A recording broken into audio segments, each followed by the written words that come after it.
नमस्कार. खरं तर या पॉडकास्टचा आणि ह्या मांजरीचा काही संबंध नाही, पण आपण जिथे आलोय ते ठाणे येऊर हिल्समध्ये गारवा रेस्टॉरंट. वरती ऊन आहे, गरम होतंय, पण आपण गारव्यात आहोत. तर अशी एक फिलिंग घेऊन आम्ही इकडे पॉडकास्ट सुरू करणार आहोत.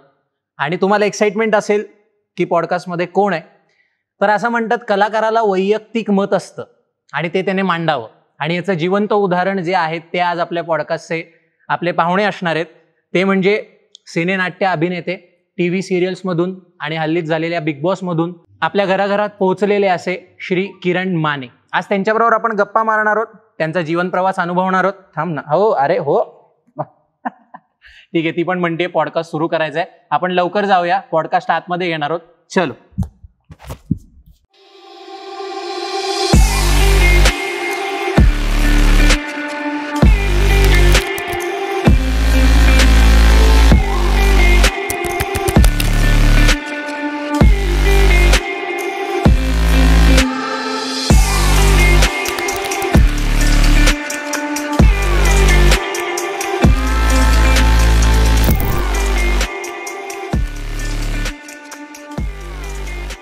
नमस्कार नमस्कार, सुस्वागतम. मी युवराज तामनकर तुमच्या सगळ्यांचं गाजावाजाच्या आजच्या पॉडकास्टमध्ये खूप मनापासून स्वागत करतो. मंडळी, असं म्हणतात कलाकाराला वैयक्तिक मत असतं आणि ते त्याने परखडपणे मांडलंच पाहिजे. याचं जिवंत उदाहरण म्हणजे आजचा आपला पॉडकास्ट आहे, जे TV सिरियल चित्रपट ह्या सगळ्यामधून आपल्या घराघरात पोहोचले. आणि त्याचबरोबर अभिनेते तर आहेच, पण अभिनेते भी जो होने वाले है असे राजकारणात पाऊल ठेवलेले आपले लाडके किरण माने सर आज आपल्याला गेस्ट म्हणून लाभलेले आहेत. सर, तुमचं खूप मनापासून स्वागत आहे गाजावाजाच्या पॉडकास्ट मध्ये. कसे आहात? मी मस्त आहे. आजचा दिवस कसा गेला तुमचा? एकदम छान, झकास. हो. आज एक विचारांचं वादळ येणार आहे म्हणून काल वादळ आधीच येऊन गेलंय. आणि संध्याकाळी पण मी एक सभा केली, तिथे पण जोरदार वादळ आलं. वा वा वा, मस्त. काय चालू आहे सध्या? काय सध्या अनेक पातळ्यांवर काम करतोय मी. पहिलं म्हणजे मी अभिनेता आहे. एका सिरियलचं, नवीन येणाऱ्या सिरियलचं शूटिंग सुरू आहे. माझे काही सिनेमे येत आहेत, ज्या सिनेमांची शूटिंग आता कम्प्लीट झालेली आहेत. 5-6 सिनेमे येतात. मग कुणाचं डबिंग राहिलंय, कोणाचं काय, असे इतर कामं आहेत. नवीन काही प्रोजेक्ट्स येतात, त्याच्याविषयीचे मीटिंग सुरू आहेत. असं ते सिनेमाचं एक सुरू आहे. दुसरं म्हणजे परिवर्तनाच्या चळवळीत मी सामाजिक कामही करत असतो. मग आत्ताच छत्रपती संभाजी महाराज जयंती झाली, किंवा आता बुद्ध जयंती येते, मग त्यानिमित्त व्याख्यानांना कुठे कुठे जात असतो मी. शिवशाहू फुले आंबेडकरांचे विचार पसरवण्याचं काम करत असतो मी. स्वांत सुखाय ते सुरू आहे. आणि तिसरं म्हणजे राजकारण. मी नुकताच शिवसेना, उद्धव बाळासाहेब ठाकरे यांच्या शिवसेनेत प्रवेश केलाय आणि ते काम सुरू आहे. आता प्रचार सुरू आहेत, प्रचार सभा काही अटेंड करतोय, काही ठिकाणी भाषणं करतोय. असं सगळं एकदम भरगच्च कार्यक्रम आहे. एका बाजूला सोशल मीडियावर ऍक्टिव्ह असतो, जिथून मी प्रेक्षकांशी कनेक्ट होऊ शकतो, माझ्या चाहत्यांबरोबर कनेक्ट होऊ शकतो. ते रेग्युलर सुरू असतं माझं. ते पण सुरू आहे. असं सगळ्या पातळ्यांवर काम करतो. शांत बसून नाही, कार्यरत राहायचं हे महत्वाचं आहे. बाबा, ही सुरुवात कशी झाली अभिनय क्षेत्राकडे तुमची? सुरुवात तुम्ही म्हणालात सुरुवातीला तुम्ही अभिनेते आहात. ती सुरुवात कशी मला जाणून घ्यायला? सुरुवात मी अगदी लहानपणी, माझं बालपण सगळं मायणी नावाच्या एका छोट्या खेडेगावात गेलं. अच्छा. साताऱ्याजवळ खटाव तालुक्यात मायणी नावाचं एक गाव आहे. तिथे माझं सगळं बालपण गेलं. पण तिथे मला उपजतच नाटका सिनेमाचं वेड होतं. नाटक तिकडे बघायला फारसं मिळायचं नाही. व्यावसायिक नाटक जे आपण इकडे बघतो ते तिकडे बघायला मिळायचं नाही.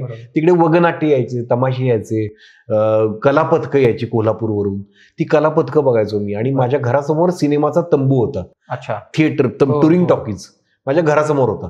त्यामुळे तिथे रोज सिनेमा मला ऐकू यायचा. रोजचा सिनेमा घरात बसलं तरी ऐकू यायचा. आणि मी कधीही जाऊ शकायचो, कारण घरासमोर असल्यामुळे ओळखीचे होते ते. कधीही सिनेमाला जाऊन बसायचो. म्हणजे त्या काळात मी 7वी ते 10वी या काळात मी दिवसाआड एक सिनेमा बघितला. अमिताभ बच्चन, दादा कोंडके, अशोक सराफ, निळू फुले यांचा मी फॅन होतो. आणि त्यांचे सिनेमे तोंडपाठ झाले माझे. मी सिनेमाला गेलो की सिनेमा बघायचो. सिनेमा माझा बॅकग्राऊंड म्युझिक सहित पाठवायचा. मग मी शाळेत आल्यानंतर शाळेतल्या मित्रांना तो सिनेमा ऐकवायचो, नरेट करायचो आत्ताच्या भाषेत. पण त्यावेळी ते कळायचं नाही. आणि ती मुलं अशी मंत्रमुग्ध होऊन ऐकत राहायची. किरणे, आज आम्हाला मुकद्दर का सिकंदर ऐकव, आज आम्हाला डॉन ऐकव, आज आम्हाला अमुक सिनेमा ऐकव. आणि मग असं कर मला कळायला लागली मला हे आवडतंय. करिअर यात ऍक्टिंग करणं म्हणजे काय असतं, म्हणजे त्यासाठी काय करायला लागतं काही माहित नव्हतं. पण तमाशा बघतानाही मला काळू बाळूंचा तमाशा खूप फेमस तमाशा होता, त्यांची ऍक्टिंग मला अजूनही आठवते. रघुवीर खेडकर अजूनही आहेत, त्यांची ऍक्टिंग मला खूप आवडायची. नितीन बनसोडे तेव्हा लहान होता, तर त्यांना मी तमाशात बघितलंय. म्हणजे त्यांची विठाबाई भाऊ मांग नारायणगावकर अप्रतिम तमाशा कलावंत होते. म्हणजे आत्ताचे कॉमेडियन सगळे स्टँडअप कॉमेडियन फिके पडतील असे ते खळखळून हसवायचे, रडवायचे. इव्हन काळू बाळू हे तर ग्रेट कलावंत होते. हे कलावंत दुर्दैवानं आपल्या महाराष्ट्राला माहिती नाहीत, कारण हे खरे लोक कलावंत होते. ती जिद्द कुठून आली की काही झालं तरी सुद्धा इथे मिळणारच आणि मी मिळवून दाखवणार? जिद्द कसं असतं की सुरुवातीला सगळ्यांनाच वाटतं की मी खूप चांगला ऍक्टर आहे, तसं मलाही वाटायचं. सुरुवातीला काही एकांकिका वगैरे केल्या आणि पहिलीच एकांकिका मी केली, तर ती एकांकिका आम्ही स्पर्धेत करत होतो. ती इकडे मुंबईत? नाही, साताऱ्यातच होतो. मायणीतून साताऱ्यात आलो होतो त्यावेळी. मुंबईत खूप नंतर आलो. मायणीतून जेव्हा साताऱ्यात आलो, जेव्हा एकांकिका करायला लागलो, तर पहिलीच एकांकिका केली. आणि त्यावेळी मुंबई पुण्याचे काही ग्रुप खूप प्रसिद्ध होते आणि काही ते आले की बक्षीस घेऊनच जायचे. साताऱ्यात स्पर्धेला यायचे आणि बक्षीस लुटून घेऊन जायचे. मग त्यात केदार शिंदे होता, भरत जाधव होता, पॅडी असायचा इकडून, मुंबईवरून हे सगळे यायचे. किंवा पुण्यातून मग सोनाली कुलकर्णी यायची, सिनियर सोनाली कुलकर्णी, अमृता सुभाष यायची, निखिल रत्नपारखी यायचा, संदेश कुलकर्णी, त्यांचा योगेश सोमण, त्यांचा ग्रुप यायचा. ते सगळे बक्षीस घेऊन जायचे आणि आम्ही फक्त बघत बसायचो. आम्ही आपली एकांकिका मग मी पहिली एकांकिका केली होती आणि ती एकांकिका आम्ही इचलकरंजी या स्पर्धेत टाकली. आणि त्या स्पर्धेत हे सगळे होते आणि त्या स्पर्धेत आम्हाला एकही बक्षीस मिळालं नाही, पण मला अभिनय प्रथम बक्षीस मिळालं. अभिनय, अरे म्हटलं यात एवढे मोठे नट आहेत सगळे, योगेश सोमण, निखिल रत्नपारखी वगैरे, आणि मी त्यावेळी नवीन, आणि मला एकदम अभिनय प्रथम मिळाला तर उत्साह वाढला. आपण भारी आहे, आपण कोणीतरी आहे असं वाटायला लागलं. आणि मग सुरू केलं. मग तिथून पुढे मग एकांकिका बसवणं, एकांकिका स्पर्धेत करणं, हे सगळं सुरू केलं मी. पण आमच्याकडे लेखक वगैरे कोणी नव्हता. मग पुण्यातल्या कुठल्या तरी लेखकाकडून स्क्रिप्ट आणायचं, करायचं. पण हा कॉन्फिडन्स हळूहळू वाढत गेला. राज्यनाट्य स्पर्धा करायला लागलो. राज्यनाट्य स्पर्धेत रौप्य पदकं मिळाली अभिनयाची, जी मिळवणं हे स्वप्न असतं, त्या काळात स्वप्न होतं आमचं, ती मिळाली. मग वाटायला लागलं की आपलं करिअर यातच आहे, आपण हेच करायचं. आणि मग एक दिवस काय झालं की त्याच्या आधी एकदा सहज मी घरात माझं चाललं होतं की शिक्षण सोडायचं आणि मुंबईला जायचं. पण मुंबईला कसं जायचं आणि जायचं कोणाकडे? मुंबई कधी बघितलीही नव्हती. लहानपणी कधीतरी एकदा आलो होतो मुंबईत. मुंबई कशी असते, काय असते, काही माहित नव्हतं. फक्त ऐकून होतो की तिथे शिवाजी मंदिर आहे, शिवाजी मंदिर पुढे सगळे नट जमतात, मग असं अमक्याचं करिअर असं झालं, तमक्याचं करिअर तसं झालं. पण मुंबईत जायचं कसं? त्यामुळे मी जरा घाबरून होतो की काय करायचं आता, पुढे कसं काय करायचं. तर एका मित्रात सहज माझ्या घरी एक मित्र आला होता. आमचं एका मित्रानं माझ्या इंजिनिअरिंग कंप्लीट केलं होतं आणि तो नोकरी शोधत होता. तर एम्प्लॉयमेंट न्यूज नावाचा एक पेपर होता, तो घेऊन यायचा रोज, माझ्याशी गप्पा मारायचा आणि निघून जायचा. तर एक दिवस तो तिथे विसरून गेला तो पेपर. मी सहज तो पेपर चाळला. त्या पेपरात एक जाहिरात होती की ह्युमन रिसोर्स डेव्हलपमेंट भारत सरकारचं, मिनिस्ट्री ऑफ इंडिया, त्यांचं एक स्कॉलरशिप आहे आणि संपूर्ण भारतभरातून 10 अभिनेते निवडतात आणि त्यांना स्कॉलरशिप देतात. तर त्यांनी ऍप्लिकेशन्स मागवली होती. म्हटलं हे काय, आपण बघूया म्हटलं. आपण मी अप्लाय केलं तिकडून घेतलं ते आणि अप्लाय केलं. आणि मला उत्तर आलं की तुमची सगळी माहिती पाठवा. मी माहिती पाठवली, आतापर्यंत केलेली एकांकिका, नाटकं. आणि त्यांनी इंटरव्ह्यूसाठी मला बोलवलं दिल्लीला. आणि घरात अचानक सगळे की दिल्लीला कुठे चाललंस तू, हे काय, तुझं इंजिनिअरिंग आहे, तू हे काय करतोस? नाही म्हटलं, बघा म्हटलं भारत सरकारचं पत्र आहे, त्याच्यावर शिक्का बिक्का तो सगळा होता. तर म्हणले आता मग कसे तरी पैसे घेतले भांडून दिल्लीला आलो. दिल्लीला मी ऑडिशन, त्यांनी एक नाटकातला हे करायला लावलं, पॅसेज, मुलाखत घेतली त्यांनी. बरोबर. आणि गेलो साताऱ्याला. परत साताऱ्याला गेल्यावर काही दिवसांनी मला लेटर आलं की तुला स्कॉलरशिप मिळाली, भारतातल्या 10 ऍक्टरमध्ये सिलेक्शन झालंय. आता स्कॉलरशिप त्यावेळी महिना 8,000 मला स्कॉलरशिप मिळत होती. अच्छा, म्हणजे खूप होते 8,000. म्हणजे ही कधीची गोष्ट आहे? ही 1996, 95-96. तर मग मी ते पहिले ज्यावेळी 8,000 आले ते घेतले आणि मुंबई गाठली पहिल्यांदा. मुंबईला माझा एक मित्र पनवेलला नोकरी करत होता एका कंपनीत. मग त्याच्याकडे पनवेलला राहिलो.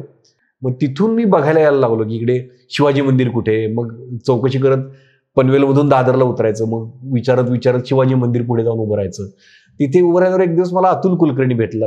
अतुल कुलकर्णी आता जो मोठा अभिनेता आहे, त्यावेळी आम्ही राज्यनाट्य स्पर्धेत आम्ही काम करायचो. त्यावेळी तो सोलापूरमधून काम करायचं, मी साताऱ्यातून करायचो. त्यानंतर तो NSD ला गेला. त्यानंतर डायरेक्ट मला भेटला. अरे म्हटलं अतुल काय करतोयस? तर अतुल म्हणाला, मी एक नाटक करतोय, मी आता NSD करून आलो आणि एक नाटक करतोय गांधी विरुद्ध गांधी. तर म्हटलं दिग्दर्शक कोण आहेत? चंद्रकांत कुलकर्णी. अरे म्हणून माझ्या लक्षात आलं की चंद्रकांत कुलकर्णींनी माझं काम बघितलंय. एका एकांकिका स्पर्धेला ते परीक्षक होते आणि त्यांनी मला ऍक्टिंग प्राइजही दिलं होतं. त्यामुळे मला वाटलं की चला आता आपण चंद्रकांत कुलकर्णींना भेटूया. मग त्यांना भेटलो, अतुलकडून नंबर घेतला.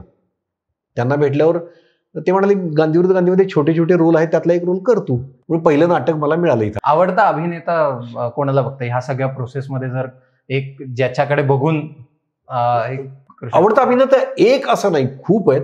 पण अगदी सुरुवातीच्या काळात म्हणाल तर निळू फुले. निळू फुले हे जागतिक दर्जाचे अभिनेते आहेत असं माझं म्हणणं आहे. की त्यांच्याकडे जे वैविध्य होतं आणि जी इंटेन्सिटी होती कामाची आणि जो अभ्यास होता रोलचा, प्रत्येक रोलचा, अतिशय म्हणजे आपल्या मराठीला लाभलेले खूप चांगले अभिनेते निळू फुले जे मी बघितले. आणि नंतर निळू फुलेंचा सहवासही मला लाभला. आणि मला त्या काळात अशोक सराफ पण खूप आवडायचे आणि अजूनही आवडतात ते. नंतर मला अशोक सराफांच्या बरोबर काम करायची संधी मिळाली. आम्ही एकत्र काम केलं. आमची खूप घट्ट मैत्री झाली. त्यानंतर ते सातारच्या माझ्या घरी आले, त्यांच्या घरी मी बऱ्याचदा जायला लागलो. म्हणजे माझा कधी कधी विश्वास बसत नाही, घरातल्यांचा विश्वास बसत नाही. जेव्हा अशोक सराफ घरी येतात ना साताऱ्यात, अरे अशोक सराफ आपल्या घरी आलेत. मलाही आठवतं की आपण मायनीतलं तंबू त्यांचे सिनेमा बघितलेत. निळू फुलेंच्या पण घरी त्यांनी स्वतः एक कवितांचा एक कार्यक्रम प्रोड्यूस केला होता, ज्यात मी काम केलं. त्यांच्या घरी मी राहिलोय. तर असं सगळ्यांशी खूप चांगले संबंध. दादा कोंडकेंशी माझं जास्त हे नाही झालं, पण दादा कोंडके मला प्रचंड आवडतात. लक्ष्मीकांत बेर्डे मला आवडतात. मराठीतले हे सगळे माझे आवडते ऍक्टर्स आहेत मराठीतले. नाना पाटेकरांचे काही सिनेमे.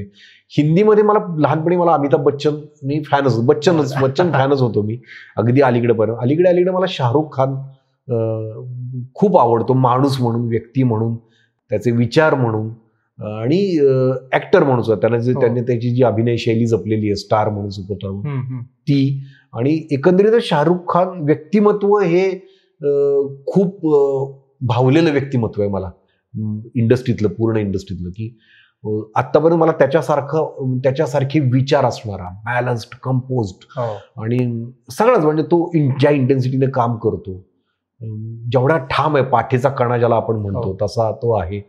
इतर अनेक गोष्टी आहेत ज्या मी कदाचित ओघाओघात बोलेन नंतर, पण शाहरुख खान एक मला प्रचंड आवडणारा नट आहे.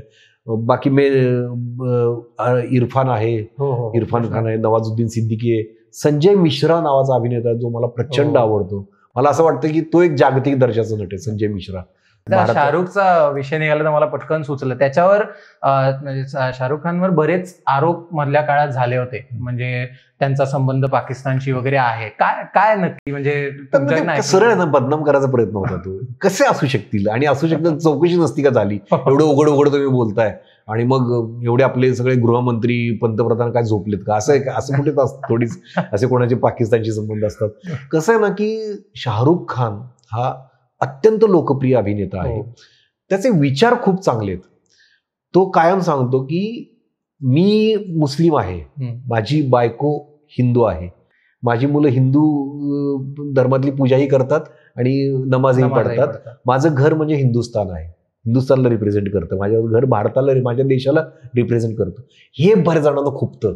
ज्यांना धर्मद्वेष पसरवायचा आहे, त्यांना हा खुपतो माणूस की अरे हा माणूस तर सलोखा शिकवतोय, हा माणूस तर प्रेम शिकवतोय धर्मातलं, आणि तो म्हणतो की माझ्या घरात अख्खं भारत आहे माझ्या घरात. तर हे खुपल्यामुळे त्याला बदनाम करण्यासाठी काय करायचं आता, आणि तो नाही आवडला पाहिजे लोकांना. तो असं त्यांना वाटतं की तो नाही आवडला पाहिजे. तो आवडला तर मग लोक सगळे एकमेकांवर प्रेम करतील. त्यांना कळेल की हिंदू धर्म, मुस्लिम धर्म यात भेदभाव नको. आपण आपल्या म्हणजे शाहरुखांच्या घरात गायत्री मंत्री वाचला जातो, भगवद्गीतेची पूजा होती, कुराणचीही पूजा होती, कुराण ही त्याचा सजदा केला जातो. तर हे जे आहे ना, हे बऱ्याच जणांना खुपतं. खरं तर हे किती चांगलं आहे की माणसातलं प्रेम शिकवतो तो माणूस.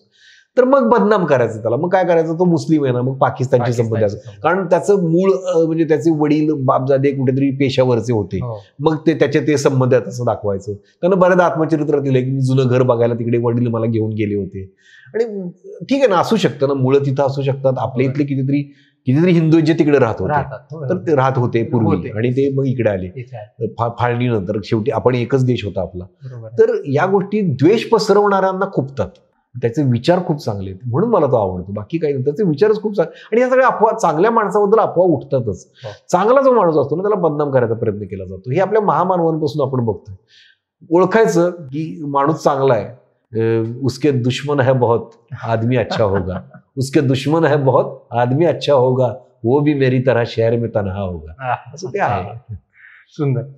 मग ह्या थोडंसं बाजूला जाऊन एक प्रश्न विचारू असं वाटतो की छत्रपती शिवरायांबद्दल, म्हणजे ते तर महाराष्ट्राचं आराध्य दैवत आहेत, प्रत्येकाचे लाडके आहेत, मनात आदर आहेच. पण मध्ये जे वादळ सुरू झालं होतं की त्यांच्या नावाआधी छत्रपती आणि नंतर महाराज नाही लावलं तर त्यांचा अनादर केल्यासारखं लोक म्हणत होते. तर ह्यावर तुमचं काय मत आहे की खरंच तसं होतंय का? ते छत्रपती होते. छत्रपती शिवाजी महाराजांविषयी आदर असणं स्वाभाविक आहे कोणालाही. फक्त आता कसं असतं ना की काही जण काय म्हणतात, काही जणांचं म्हणणं असेल, ते मानतात ते छत्रपती होते, ते महाराज होते, आपले महाराज आहेत, आपल्या सगळ्यांना प्राऊड फील करावं असं सगळं ते आहे.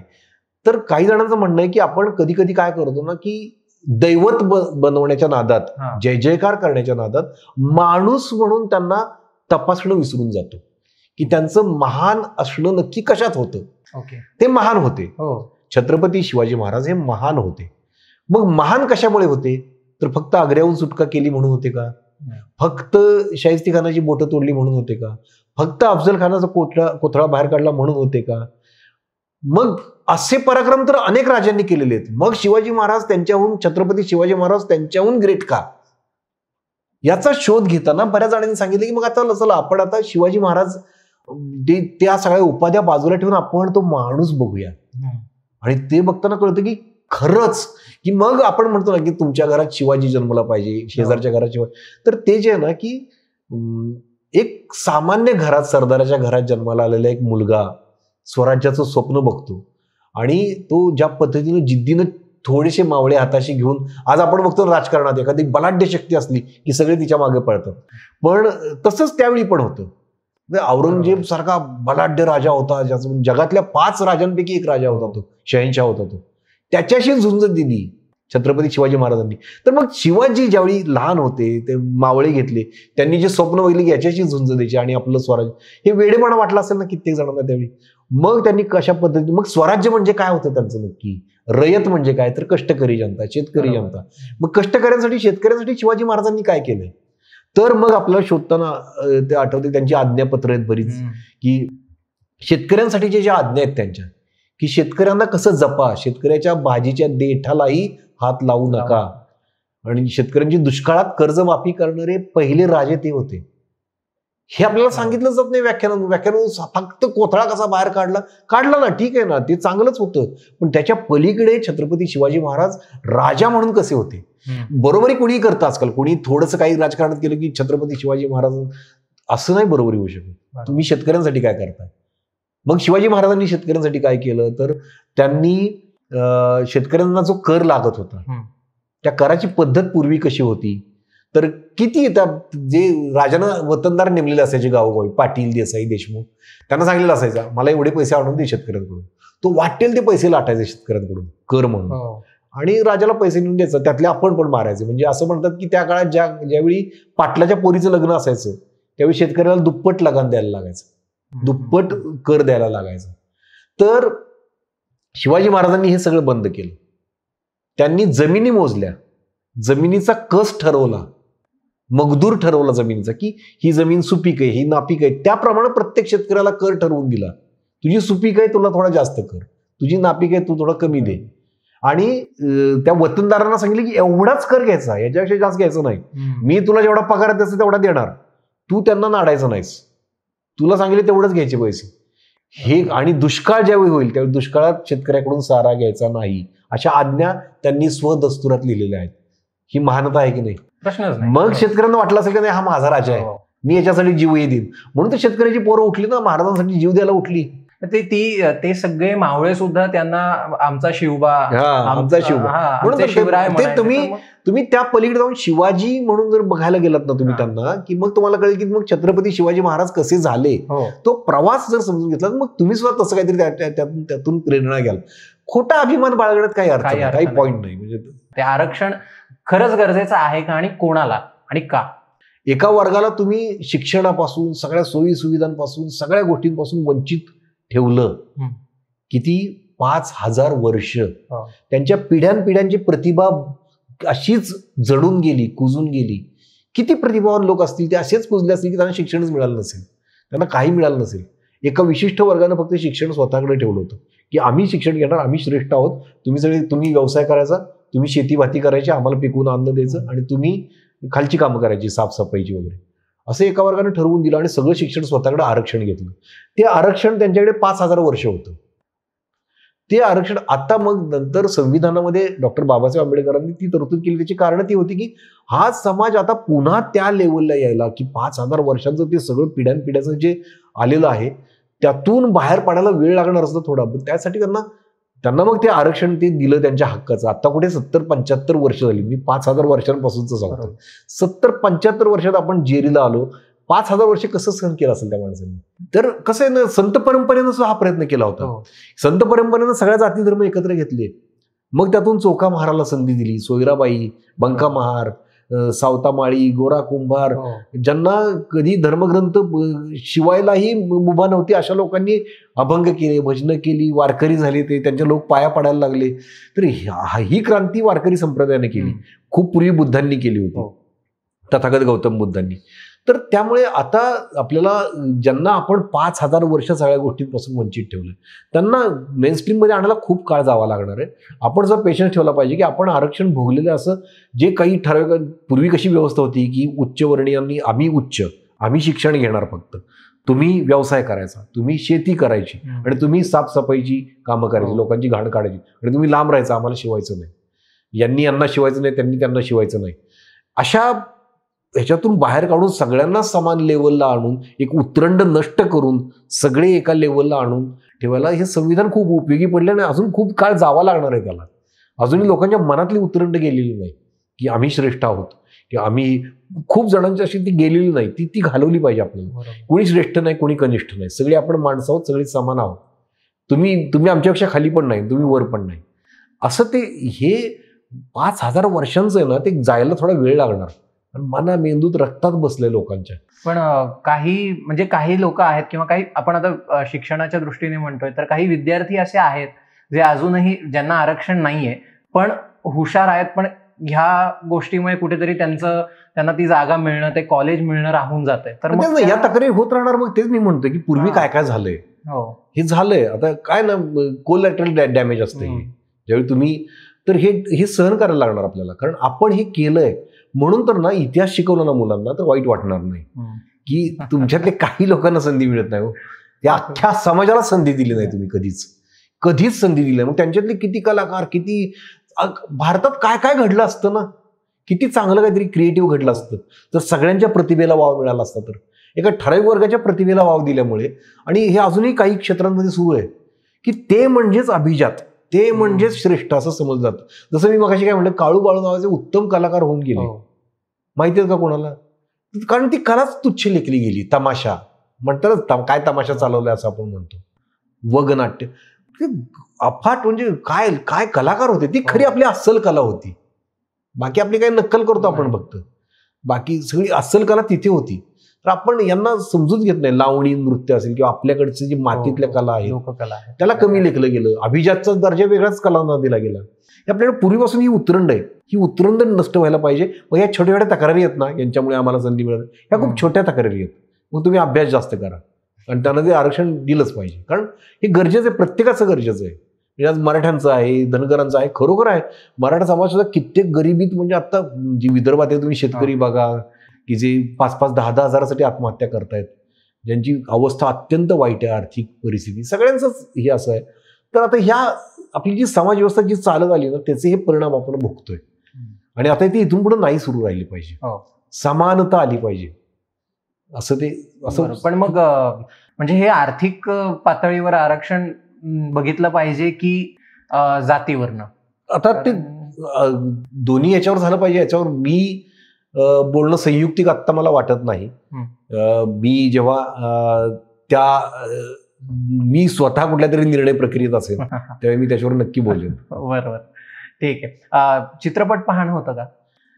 हो, बऱ्यापैकी. आता बिझी शेड्यूल मधनं वगैरे असं बघणार. कुठला बघितला आता रिसेंटली? आता रिसेंटली मी आता परवाच बघितलं, म्हणजे जुनं फर्निचर मांजरेकरांचं.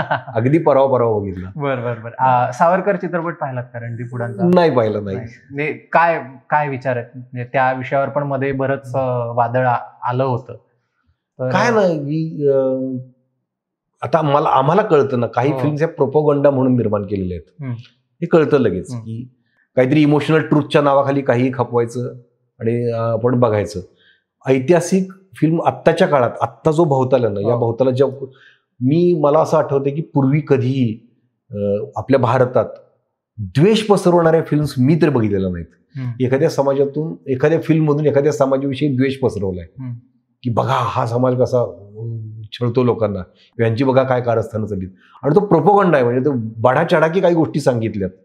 जसं नंतर कळलं की आपल्याला केरला स्टोरीज आपल्याला कळलं की काही नाही, फक्त 2-3 मुलींच्या बाबतीत घडलं होतं, पण त्यांनी सांगताना 30,000 मुलींच्या बाबतीत असं घडलं असं सांगितलं किंवा काय असेल ते.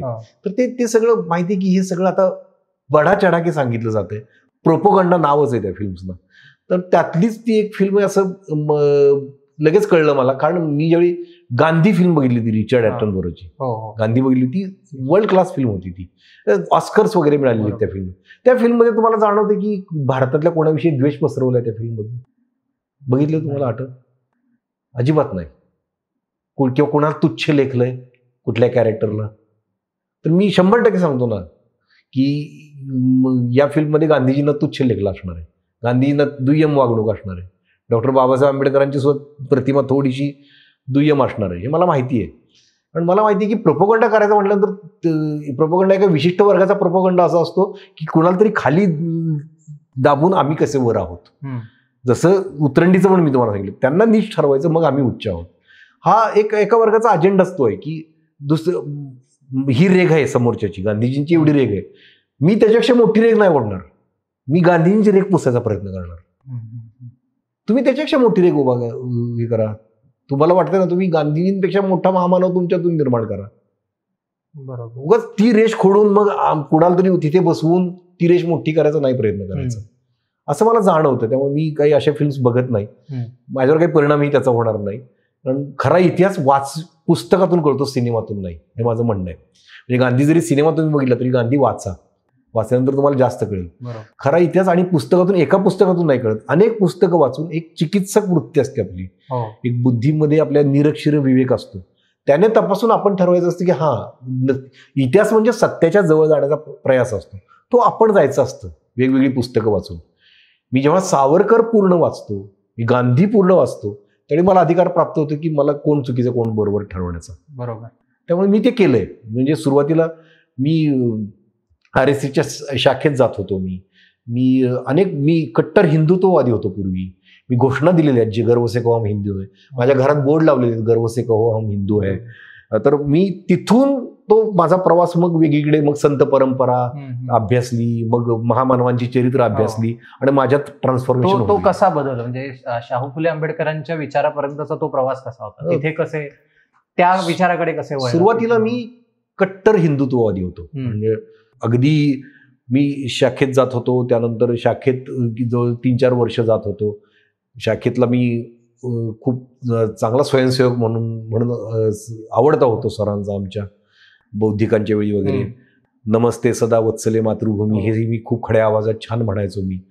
नंतर मग मी कॉलेजला सातारला आलो. सातारला आल्यानंतर मग कट्टर हिंदुत्ववादी द्वेष वाटायचा मला मुसलमानांचा. हे सगळे पाकिस्तानात गेले पाहिजेत, पाकिस्तानी आहेत हे सगळे, पाकिस्तानवर प्रेम आहे यांचं, पाकिस्तान जिंकलं की यांना तो हसतोय असं वाटायचं आम्हाला उगाचच. माझ्या घरापुढे नदीम शेख नावाचा माझा मित्र अजूनही राहतो. परवाच जाताना मी बाय करून आलोय त्याला, मुंबईला येताना. तर नदीम आणि माझ्यात खुन्नस, तो मुस्लिम आणि मी हिंदू, आणि मी मोठ्या अक्षरात लिहिलं होतं गर्व से कहो हम हिंदू आहे. आम्ही त्याचा द्वेष करतो म्हणून तो आमचा द्वेष करत होता. प्रतिक्रिया, बाकी काही नव्हतं. आणि त्यावेळी हळूहळू ना मी नाटकात गेल्यानंतर माझ्यात बदल होत गेले. तर ती करताना स्तानिस्लावस्की नावाचा एक अभिनय गुरु आहे, तो वाचताना मला असं जाणवतं की स्तानिस्लावस्की असं म्हणतो की, आणि सगळे अभिनय गुरु एक सांगतात, पंडित सत्यदेव दुबेंकडे मी भरपूर काम केलंय, तर त्यावेळी सगळे असं सांगतात की नटाचं भवतालाचं भान असावं, नटाकडे भवतालाचं भान असावं.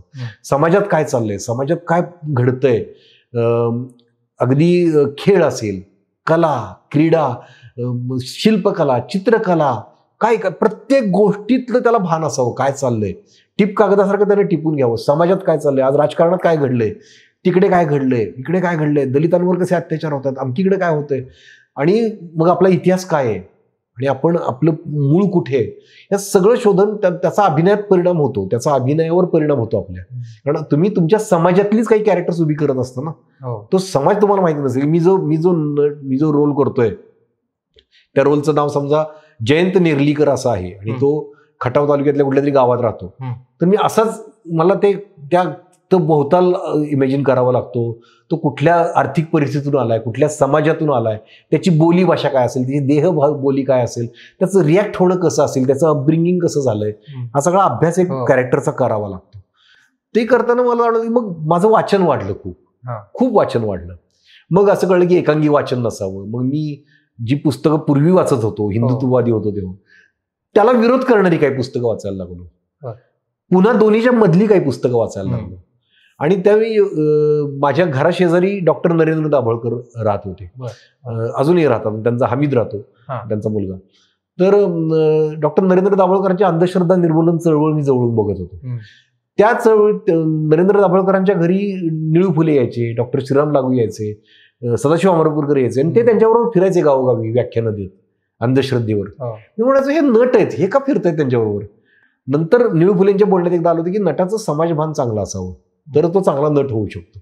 मला तर चांगला नट व्हायचं होतं, मला बाकी म्हणलं नट होण्यासाठी आपण समाजभान नाही. मग आम्ही सुद्धा अंधश्रद्धा निर्मूलन समिती नाटकं करायला लागलो, जागरचे प्रयोग करायला लागलो, आणि ते समाजभान वाढायला लागलो. मग मला कळलं की मी हिंदू मुस्लिम करतोय, पण तसं काही नाहीये, सगळी माणसंच आहेत, सगळ्यांचं रक्त तर सारखंच आहे. बरं, मी सायन्सचा विद्यार्थी, काहीच फरक नाही हिंदू आणि मुस्लिम मध्ये, ख्रिश्चन किंवा ह्याच्यात. मग हे आपण का केलंय निर्माण, मग हे का द्वेष निर्माण करतो. मग अनेक पुस्तकं वाचायला लागलो. मग त्यात जगद्गुरु संत तुकोबारायांची गाथा माझ्यासमोर आली, माझ्या आजोबांची, त्याचा अभ्यास करायला लागलो. तुकोबारायांचे चरित्र, डॉक्टर आह साळुंखेंची पुस्तकं वाचनात आली. डॉक्टर आह साळुंखे प्रचंड बुद्धिमान, त्यांची पुस्तकं वाचणं म्हणजे खूप शॉर्टकट आहे. त्यांनी प्रचंड अभ्यास केलाय, तो लगेच आपल्याला समोरच येतो सगळा अभ्यास, आणि खूप छान पद्धतीनं मग मेंदू तयार होत गेला आपला. आणि त्याच काळात भारतात वेगळं, मी इकडे ऍक्टिंगला सुरुवात करत होतो, आणि इकडे बाबरी मस्जिद पडली होती, आणि हे सगळं चाललं होतं. तर मी अभिनयाला सुरुवात करता करताच हे सगळं घडत होतं. मग तो ट्रान्सफॉर्म. आणि मग मी पंडित सत्यदेव दुबेंचं वर्कशॉप करत होतो, त्यावेळी गोधरा कांड झालं होतं. त्यावेळी खूप देशात सगळ्या वातावरण बिघडलं होतं. तर मी हे सगळं जज करताना मला कळलं की नाही, मानवता ही श्रेष्ठ आहे. मग संत परंपरेचा अभ्यास झाला, आणि मग माझ्या ट्रान्सफॉर्मेशन असं होत गेलं की मानवता श्रेष्ठ आहे.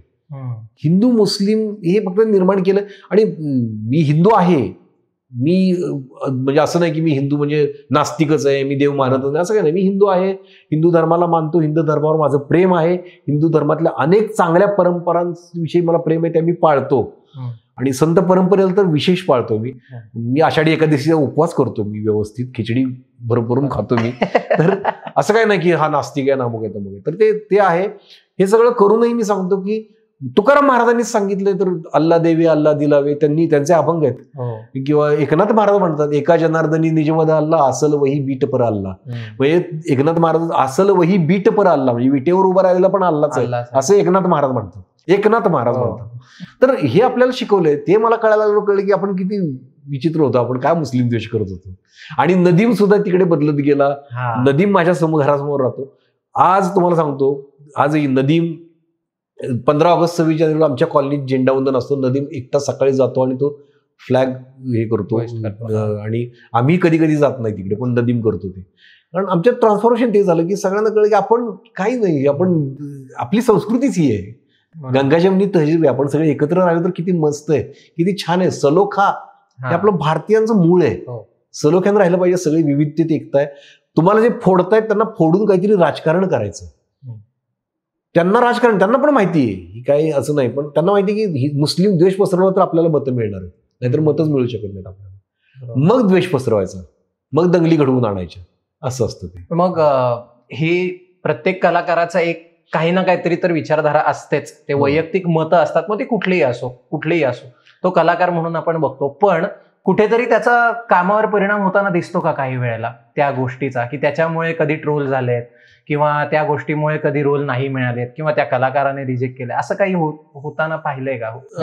बरं, आता ते काही हो नाही असं आहे त्याचं. कसं आहे ना, की तुमची एक विचारधारा पक्की झाली, त्या विचारधारेचा तुमच्या ह्याच्यावर कामावर किती परिणाम करून घ्यायचा हे तुमच्या हातात आहे. फक्त आता कसं आहे की आता माझ्या बाबतीत मी काही ठरवलंय की मी कुठल्या अशा प्रोपोगंडा फिल्म मध्ये काम करणार नाही ज्यातून चुकीचा इतिहास सांगितला जातोय, ओके, ज्यातून मुस्लिम द्वेष किंवा हिंदू द्वेष किंवा द्वेष कुठलाही द्वेष पसरवला जातोय माणसामाणसून, अशा कलाकृतीत मी काम करणार नाही.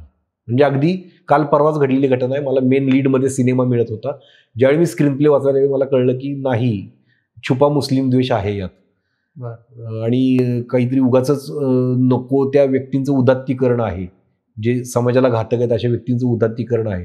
मी स्पष्टपणे नाही म्हणून सांगितलं. मला त्यांनी दुप्पट पैसे द्यायची तयारी दाखवली होती. ही घडलेली गोष्ट आहे, ठाण्यातलेच आहेत ते लोक, घडलेली गोष्ट आहे. पण मी म्हणजे आजपासून शूटिंग सुरू होणार होता, आपल्याला इंटरव्ह्यू सुद्धा घेता आला नसता, मी तर नाही म्हणून सांगितलं. तर काम हातातून जाणे याला मी म्हणत नाही, हे माझं तत्व आहे की मला अभिनेता जर व्हायचं तर अभिनेत्याची मोठी जबाबदारी ही असते की फक्त पैसा कमवणं, मीटर पाडणं ही नाही, की रोज पर डे मिळतोय ना, विषय संपला. मग त्यांचं नाव हो, मला अभिनेता म्हणून नाव करायचंय, मला नाव करायचं, कारण मला लोकांच्या हृदयात काळजात स्थान पाहिजे. भले 4 असतील, 40 नसतील, 4 असतील, पण ते पाहिजे. मग ते नाव करायचं असेल तर काही तत्व तुम्हाला पाळायला लागतात, कारण तो अभिनय आहे. तुमच्या अभिनयाचा परिणाम हजारो जणांवर होणार असतो, तो बघून हजारो जणांची मतं बदलणार असतात. ती मतं किती, मी विलन जरी केला तर तो विलन वाईट होता हे लोकांना कळावं. म्हणजे मी कुणाचं उदात्तीकरण, विलनचं उदात्तीकरण नाही करणार. विलन वाईट होता म्हणजे मी गांधीजींना मारणारा नथुराम गोडसे, समजा मी गोडसेचा रोल केला तर एंड ऑफ द डे गोडसेने हे चुकीचं केलं असा त्यात मेसेज पाहिजे, तर मी करेन. त्याचा उदात्तीकरण करणारं मी काम करणार नाही, आणि ते चुकीचंच आहे. हत्या करणं एका राष्ट्रपित्याची हे चुकीचंच आहे. आणि मग एवढा द्वेष होता तर पाकिस्तानात जाऊन जिनाची का हत्या नाही केली, हे काहीतरी कुटील. पण त्यामुळे मी नसतं केलं. मी जे करेन ना ते माझ्या मनाला पटेल की बाबा मी यातून कुणाला भरकटवत नाही, माझा समाज भरकटत नाही यातून, असेच रोल मी करेन. आणि विलनचा जरी रोल केला तर तो विलन वाईट होता हे कळलं, हा मेसेज गेला पाहिजे. बलात्काराचा रोल केला तर तो बलात्कारी वाईट होता, म्हणजे त्याला शिक्षा हे कळलं पाहिजे. तो बलात्कारी कसा छान होता हे सांगणारी फिल्म मी करणार नाही. मग काय होतं की काही फिल्म सोडावे लागतात, तर ते सोडायला आनंदानं सोडतो मी. मला आनंदाची गोष्ट आहे ती की नको, मला हे नाही करायचं. पण काम हातातून जाणं हे पण होत असेल, काय माझ्या विरुद्ध विचारांचे लोक असतील ते मला काम देत नसतील, पण त्यातूनही फार नुकसान होत नाही. तुम्ही काम कशासाठी करताय, म्हणजे फक्त आंधळेपणानं पैसा ओरबाडायचा आहे आणि नाव कमवायचंय. नाव आता हल्ली असं तसं कोणाला मिळतच नाही.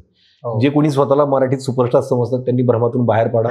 कुणी सुपरस्टार नाहीये. तुमचे सिनेमे बघायला लोक थिएटरपर्यंत येत नाहीत, सिनेमे चालत नाहीत, त्यामुळे मराठीत कोणी सुपरस्टार नाही. मग आता काय, मग किमान लोक काय करतात माहिती का, आता तुम्ही बघत असाल कदाचित, मी आत्मप्रौढीने सांगेन, मला व्याख्यानांना तर लोक बोलवतात, किमान माझे फॉलोअर्स आहेत जे मला प्रत्यक्षात बोलवतात, ते फॉलो करतात, माझ्यावर प्रेम करतात. जी काही थोडीशी माणसं, जी माझ्यावर प्रेम करणारी माणसं मी कमवलीत ना, ती माझं व्यक्तिमत्व, माझे विचार आणि अभिनय असं दोन्ही बघून हल्ली माणसं फक्त अभिनयावर तुमचे फॅन होत नाही. आता काळ बदललाय.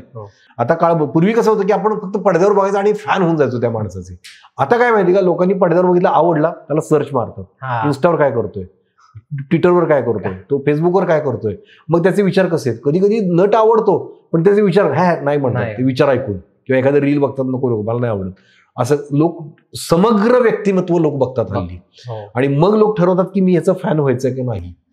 म्हणजे मी ज्यावेळी महाराष्ट्रावर फिरतो की मला मग समाधान वाटतं की किमान एवढे तरी माझे फॅन्स आहेत की जे आतुरतेनं की किरण माने आम्हाला तुम्हाला भेटायचं. माझं घर शोधत ज्यावेळी साताऱ्याला काही लोक येतात, काही लोक स्टँडवर उतरतात, रिक्षावाल्यांना विचारतात, रिक्षावाल्यांना आता माहिती झालंय किरण मानेंचं घर, मग ते आणून सोडतात, सेल्फी काढतात आणि जातात. जवान मिलिटरीचे सुट्टीवर येतात, मी बऱ्याचदा पोस्ट टाकतो त्या, मी खोटं बोलत नाही, या सगळ्या पोस्ट असतात माझ्या की लोक मला भेटायला. तर एवढं जरी मी मिळवलं ना तर ते व्यक्तिमत्व म्हणून त्यांनी तपास केलाय माझा. मग ते काय बोलतात, ते आल्यावर मला सांगतात की मुलगी झाली मधलं तुमचं काम आम्हाला खूप आवडलं, मग आम्ही तुमच्या पोस्ट वाचायला लागलो, तर तुमचे विचार खूप आवडले आम्हाला, मग आम्ही तुमच्या व्याख्यानाला आलो तर व्याख्यानातले विचार सुद्धा खूप आवडले आम्हाला. असं समग्र. शाहरुख खान विषयी मी काय बोललो, शाहरुख खान मला नट म्हणून आवडतो, मला त्याचं मीर फाउंडेशनचं काम आवडतं, ऍसिड अटॅक महिलांविषयी केलेलं काम, त्याची भाषणं मला आवडतात, तो जे त्याचं बिहेवियर मला आवडतं. असं बघून समग्र व्यक्तिमत्व. मुलगा ज्यावेळी त्याचा तुरुंगात गेला खोट्या आरोपाखाली, कारण ते आता प्रूव्ह झालं की ते खोटे आरोप होते, त्याला शक्य होतं की नाही की 2 दिवसात त्याला बाहेर काढायचं. शाहरुख खान आहे तो, मुलाला पण त्यानं संवैधानिक मार्गाने गेला, कायद्याने मुलगा, त्याला माहित होतं की माझा मुलगा जर निर्दोष आहे तर मी का या गोष्टींचा वापर करू. आणि 28 दिवस तुरुंगात ठेवून मुलगा बाहेर काढला. तिथे मी त्याला सॅल्यूट केला. म्हटलं तिथं जर असं जर मला जाणवलं असतं की 2 दिवसात मुलगा बाहेर आलाय तर थोडंसं जरी जाणवलं असतं तर मग मला थोडा मनातून उतरला असता शाहरुख. कारण ह्या गोष्टी आता लोक हल्ली तुमचे पिक्चर बघून फॅन होत नाहीत.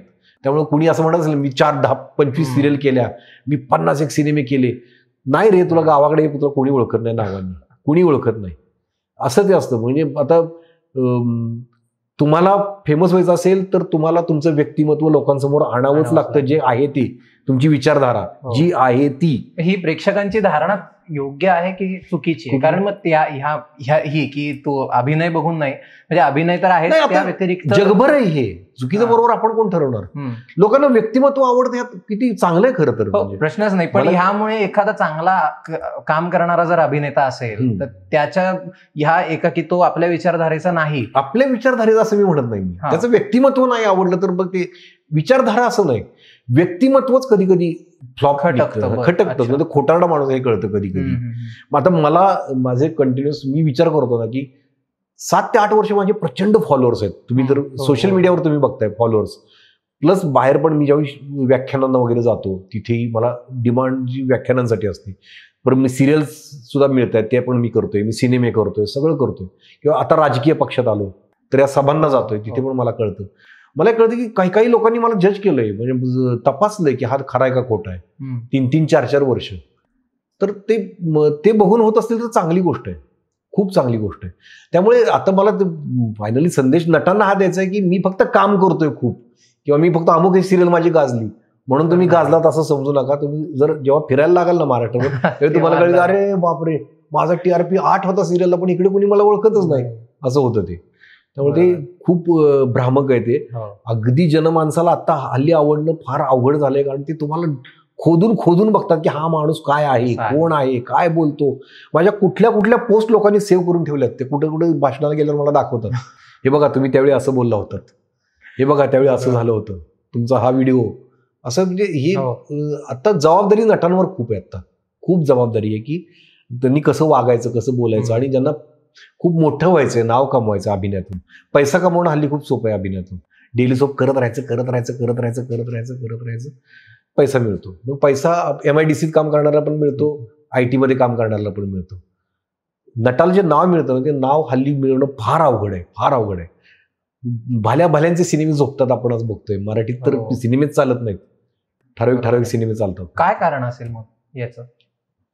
विषय प्रेक्षक का नाही जात आहेत अजूनही? प्रेक्षक जातात सिनेमाला, पण प्रेक्षकांना आणणारा एखादा सिनेमा असा विषयच येत नाही. म्हणजे असं विषय येतच नाही. तळागाळातला कुठला तरी विषय एखादा दुसरा येतो, किंवा जगण्यातलं तुमच्या जे असतं ना, जगण्यातलं किंवा निखळ मनोरंजन, असे सिनेमेच येत नाहीत हल्ली.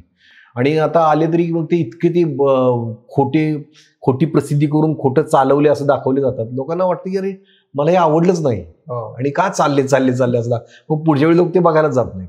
असं बरं होतं. आणि तसा सिनेमा आला तर नक्की चालेल त्या ताकदीचा. कारण आता जर शाहरुख खानचा जर जवान पिक्चर 1,500 करोडचा धंदा करतोय तर म्हणजे लोक येतात थिएटरमध्ये, म्हणजे लोक येत आहेत. लोकांना काही यायचं नाही असं नाही, पण लोकांनी यावं असं काहीतरी द्या ना, तुम्ही काहीतरी वेगळं द्या, चांगलं द्या. म्हणजे आता आपल्याकडे कशी पद्धत आहे ना की सैराट चालला ना की सगळ्यांनी ग्रामीण भागातले पिक्चर काढायचे. सगळीकडे अर्चिन परशा, सगळी फक्त नावं बदललेली, ग्रामीण भाषेत बोलायचं, लव्ह स्टोरी दाखवायची, पडले पिक्चर सगळ्यांनी तेच. म्हणजे बायपण भारी देवा चालला नुसता काढा बायकांचे पिक्चर, असं नसतं ना. वेगवेगळ्या विषयात वैविध्य येऊ द्यात, मनोरंजन सिनेमे वेगळे येऊ द्यात, ज्यांना सकस काहीतरी कथानक द्यायचे ते वेगळे सिनेमे चांगले येऊ द्यात. चांगले आले तर चालतील. आता प्रेक्षक विषयाकडे सुद्धा आता जुनं फर्निचर मी आता परवा बघितलं, आता मी 3रा आठवडा होता मी बघितलं त्यावेळी, बऱ्यापैकी गर्दी होती सिनेमाला, बघतात लोक. चांगला सिनेमा आहे तो, चांगला सिनेमा आला तर बघतात. मग ह्या सगळ्या प्रवासामधनं राजकारणात यायचा कसा विचार झाला, कुठून तो सुचलं की आता राजकारणात अजिबात माझा संबंध नव्हता, येणारही नव्हतो मी, काही नाही. म्हणजे राजकारण माझ्या घरच्यांना सुद्धा आश्चर्य वाटले की अरे राजकारणाशी म्हणजे मला अजिबात आकर्षण नाहीये राजकारणाचं. पण झालं काय की ह्या 10 वर्षात ज्या पद्धतीने परिस्थिती बदलली, म्हणजे जाणवायला लागलं की माणसाचं जगणं हराम झालंय. आता महागाई, बेरोजगारी हे तर आहेच, पूर्वी होतं, आत्ताही आहे. राजकारण्यांनी जनतेकडे दुर्लक्ष करणं हे तर आहेच, याच्या पलीकडे जाऊन काहीतरी भयानक घडतंय जे 70 वर्षात कधी घडलं नव्हतं किंवा माझ्या जन्मापासून मी बघितलं नव्हतं. जे मी मगापासून सांगतो की माणसात द्वेष निर्माण करणं व्हायला लागलं. एक झुंड तयार केली जाऊ लागली, ज्या झुंडीला बळ दिलं जाऊ लागलं की जा सोशल मीडियावर जा, त्याची आई माई काढ, आपल्या विरोधात बोलतोय म्हणून त्याची आई माई काढ, त्याला आईवरून शिवाय दे, आणि त्याला बळ दिलं जाऊ लागलं. आणि अमुक एक असं नाटक करतोय का, जावा दंगा करा, आम्ही आहे तुमच्या पाठीशी, सत्ता आपलीच आहे, त्यांना नाटक बंद पाडा, तो सिनेमा बंद पाडा, पोस्टर फाडा. बरं हे सगळं झालं, इतकं द्वेषपूर्ण वातावरण सगळीकडे निर्माण करणं चाललंय. आता तुम्ही बड्या नेत्यांची, ज्यांच्या हातात सत्ता आहे, त्यांची भाषणं ऐका. मुसलमानांना ज्यादा बच्चा पैदा करणे वाले म्हणायचं. अरे आपण एका देशाचे उच्च पदस्थ आहोत, ही सगळी जनता आपली आहे, त्यातल्याच एका पार्टला आपण चिडकारतोय, वाईट बोलतोय आपण त्यांच्याविषयी, असं हेही भान राहत नाही नेत्यांना. मुस्लिम विषयी बोलताना, द्वेषपूर्ण बोलताना, जाती तेढ निर्माण करताना जराही लोकांना भान राहत नाही राजकारणी नेत्यांना. मला सामान्य माणूस मी अस्वस्थ व्हायला लागलो की हे काय चाललंय. इकडे शेतकरी मरतोय, 10-15 हजारासाठी आत्महत्या करतोय, तिकडं संसदेत सांगतात की 17 लाख कोटी रुपयांचं कर्ज माफ केलं मोठमोठ्या उद्योगपतींचं. म्हणजे एका बाजूला तुम्ही मोठमोठ्या उद्योगपतींची एवढी मोठी कर्ज माफ करतायत, 15 हजारासाठी आमचा शेतकरी मरतोय तिथं. याचं भान नाही यांना. हे नव्हतं पूर्वी घडत, इतकं नव्हतं पूर्वी घडत की नाहीच. आणि बरं शेतकऱ्यावर काय बोलावं, नाही ते देशद्रोही आहेत. आंदोलन करायला गेल्यावर कोणाच्या मार्गावर खेळ ठोकलेले बघितले तुम्ही 70 वर्षात. आंदोलन करायची मुभा होती का नाही आपल्याला आपल्या मागण्यांसाठी. मी काय म्हणतोय, परिस्थिती फार सुधारणार नाही, पण किमान आम्हाला आंदोलन करायची मुभा तरी येऊ द्यात, आणि आम्हाला पंतप्रधानांवर टीका करायची तरी मुभा मिळू द्यात. आम्हाला तर संविधानाने दिलेला अधिकार आहे. पंडित जवाहरलाल नेहरूंचं एका म्हाताऱ्या बाईनं कॉलर पकडली होती की काय मिळालं आम्हाला स्वातंत्र्यात, काय मिळालं. त्यावेळी ते म्हणाले की बाई मी पंतप्रधान या देशाचा, याची कॉलर पकडायची तुला स्वातंत्र्य मिळालं, हेच खूप आहे. आता ते पण स्वातंत्र्य नाही आपल्याकडं. असं आहे की नाही ते देव आहेत कोणतरी मोठे, त्यांच्याविषयी तुम्ही बोलू नका. असं कसं, आम्ही निवडून दिलेले प्रतिनिधी आहेत ना, ते आमचे आहेत ना, ते पंतप्रधान आमचे मुख्यमंत्री आहेत ना, आम्ही का नाही बोलायचं त्यांच्यावर, आम्ही का नाही टीका करायची. हे बघायला लागल्यानंतर मला जर मी अस्वस्थ व्हायला लागलो. मला धमक्या यायला लागल्या, जेव्हा मला सिरियल मधून काढून टाकलं, धमक्या यायला लागल्या. म्हणलं ते ठीक आहे, ते आपण काम मिळवू म्हणलं, ते काय आपल्याला काय करू शकत नाही. शेतकरी माणूस आहे मी, माझी जमीन आहे, पिकवून खाईन, मला काही कुणाचा मोहताज नाही मी. की कुणी मला काम काढून घेतल्यावर मी रस्त्यावर यावं इतका नाही. मी असाच छान छोकीत मरेपर्यंत राहणार आहे, याच्यापेक्षा आणखीन चांगला राहणार आहे.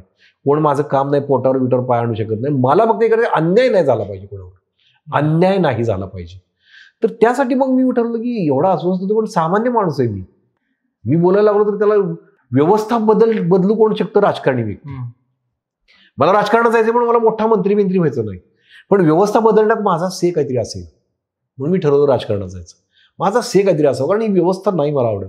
ज्यावेळी ही व्यवस्था बदलेल ना, तेव्हा मी राजकारण सोडूनही देईन.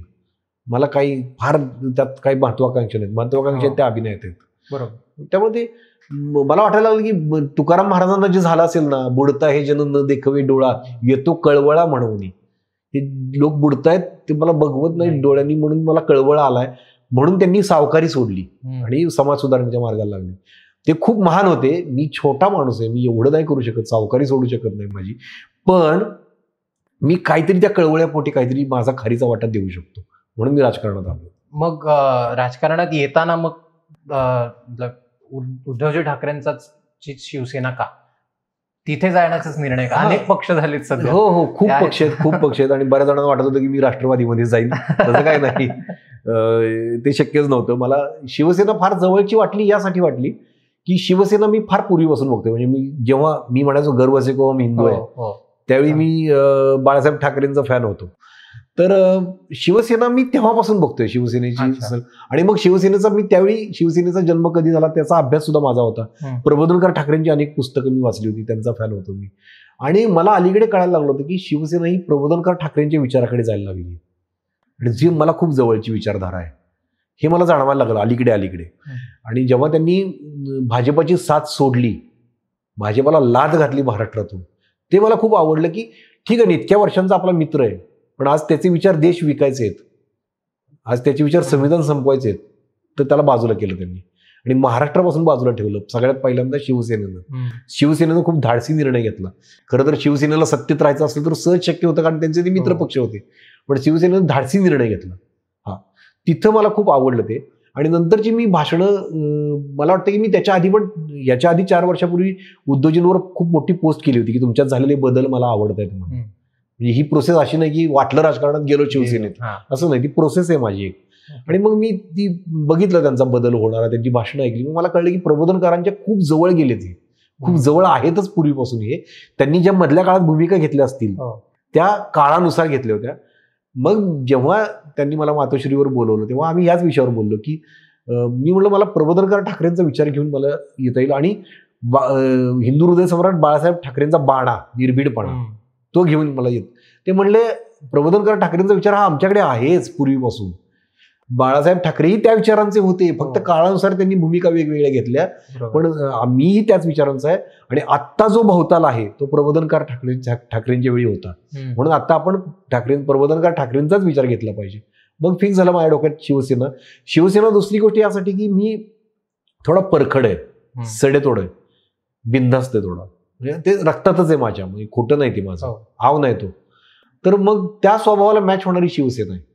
उद्या मी फटकन एखादं विधान केलं तर मला वर्ण आदेश येणार नाही, हे बोलू नका, माफी मागा जनतेची, असं होणार नाही. म्हणजे मी एखादा ट्रोल आला तर त्याला उत्तर देऊ शकतो, त्याच्या भाषेत असा दणका देतो ना मी, तिथे काही मला असं नाही होत अरे आपलं ते आमची ती परंपराच आहे, आमची दणके द्यायची तिथे, ते करू शकतो मी. तर राजकारणाचा एकदम अशी रणधुमाळी चालू आहे, तो विषय थोडा बाजूला ठेवून आपण आता तुमच्या परत अभिनय क्षेत्राकडे येऊया. आता रिसेंटली म्हणायचं तर मुलगी झाली हो का बिग बॉस आधी होतं, मुलगी झाली हो आधी होतं. तर त्याच्यावर म्हणजे जर तुम्ही कम्फर्टेबल असाल तर आपण त्याच्यावर बोलूया की त्या सिरियलमुळे ज्या गोष्टी घडल्या, कॉन्ट्रोवर्सीज झाल्या, तर त्याच्यामध्ये एक मुद्दा असा होता की आम्ही न्यूज पोर्टल्सवर वाचलं की तुमचे जे राजकीय विचार आहेत त्यामुळे तुम्हाला चॅनलकडनं ते सस्पेन्शन आलं. तर काय एक्झॅक्टली घडलेलं होतं? तर ते पुन्हा मी तो शब्द वापरतो आणि मुद्दा वापरत राहीन, कारण सगळ्यांनी हे लक्षात ठेवलं पाहिजे कायम, तर आपल्याला कोणी फसवू शकणार नाही, कुठला राजकारणी किंवा कोणीही. कारण कार्यसंबंध जेव्हा काय घडतं त्याच्या आधी, म्हणजे उदाहरणार्थ एखादा माणूस भाजपात गेला की थोडं मागे गेलं की आपल्याला कळते त्याच्यावर ईडीची रेड पडली होती. कारण कार्यसंबंध, तो कुठल्या विचारापोटी जात नसतो. तर तसं त्याला कारण कार्यसंबंध उदाहरण दिलं मी, ते की मला ज्यावेळी सिरियलमधून सांगितलं की तू नाहीस, 13 जानेवारीला सांगितलं. आता त्याच्या आधीचे कारण कार्यसंबंध आपण बघूया. तर मी कुठली वाईट वर्तणूक केली होती का सेटवर, तर नाही. मी सेटवर कधी उशिरा गेलोय असं झालंय का, तर नाही. माझ्यामुळे कुठला सीन खोळंबलाय का, तर नाही, कधीच नाही. मी कधी पैशासाठी कुठल्या अडून बसलोय का, नाही. कन्व्हिनियन्ससाठी अडून बसलोय का, नाही.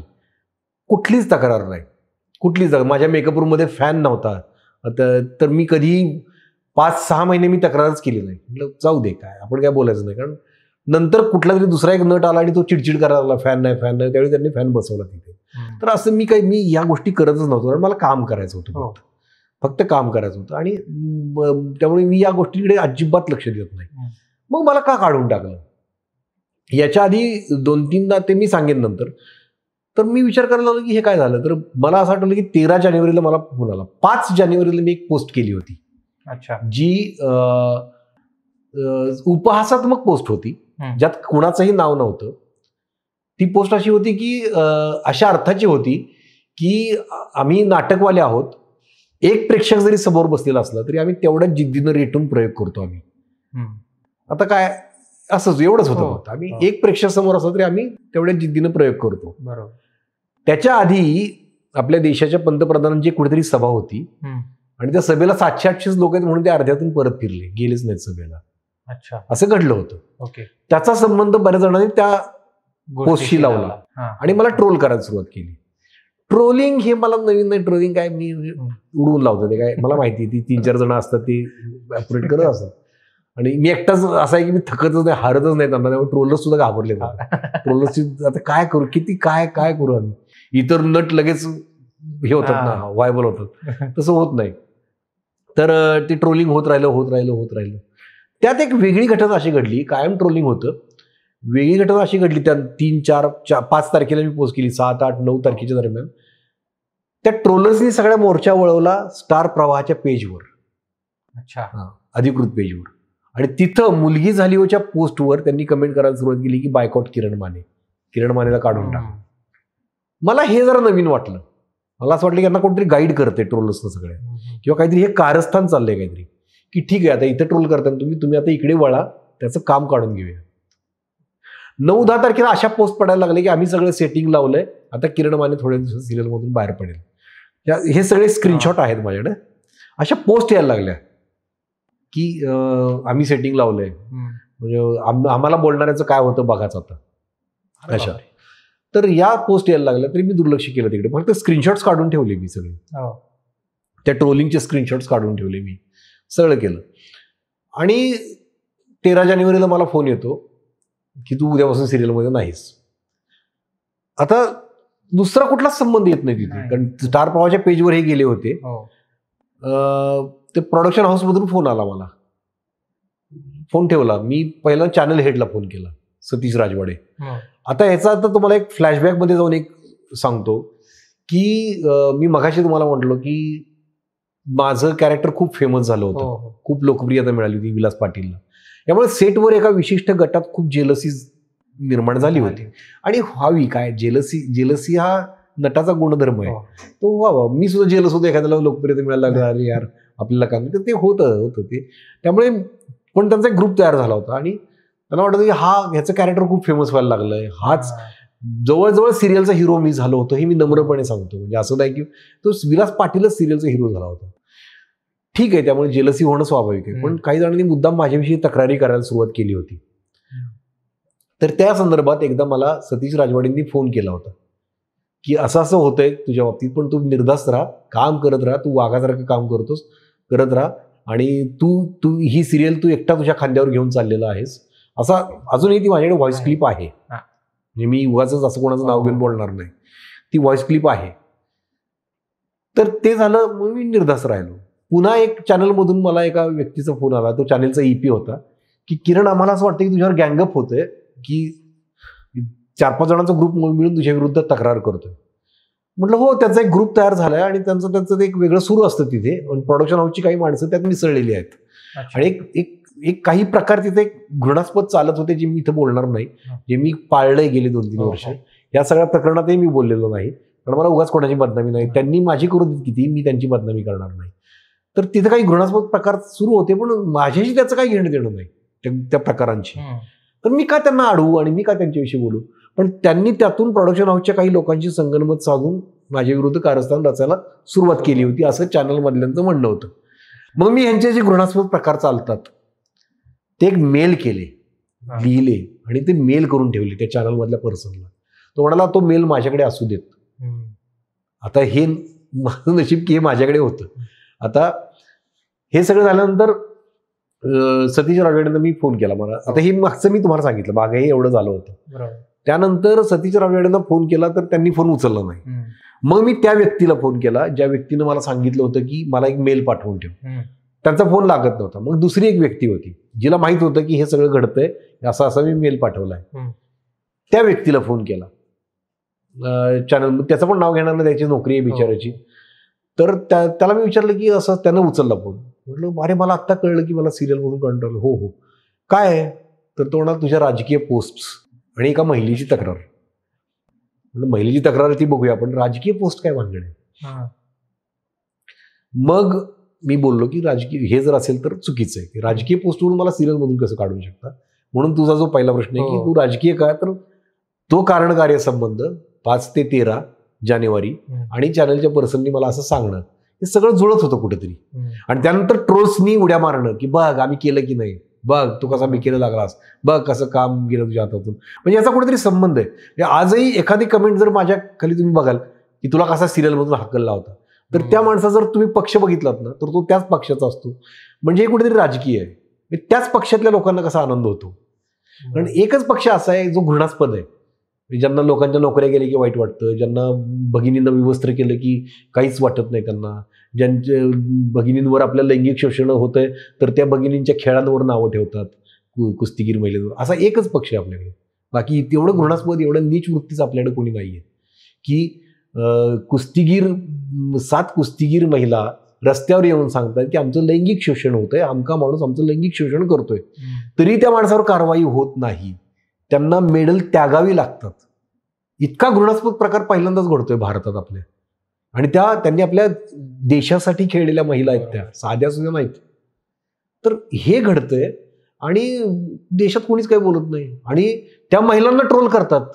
एवढी नीच माणसं एकाच पक्षात आहेत फक्त. किंवा तुझी नोकरी गेली आता कसा रस्त्यावर आला, एवढी नीच माणसं एकाच पक्षात आहेत फक्त. त्या पक्षाचं नावही मी सांगायची गरज नाही, लोक ओळखतील लगेच. थैथयाट. कुणी फक्त वाटोळं होत्यात कोणाचं, थैथयाट.